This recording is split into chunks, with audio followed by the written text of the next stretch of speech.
ఎందుకురా అంబేద్కరుడు అందరి వాడవలేదు, అసలెందుకురా అంబేద్కరుడు కొందరి వాడైనాడు.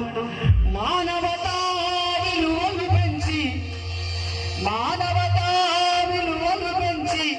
ఈ భరతాఖ్యాతిని పెంచి సంవిధానం మనకందించి అందరికీ అందించి ఎందుకురా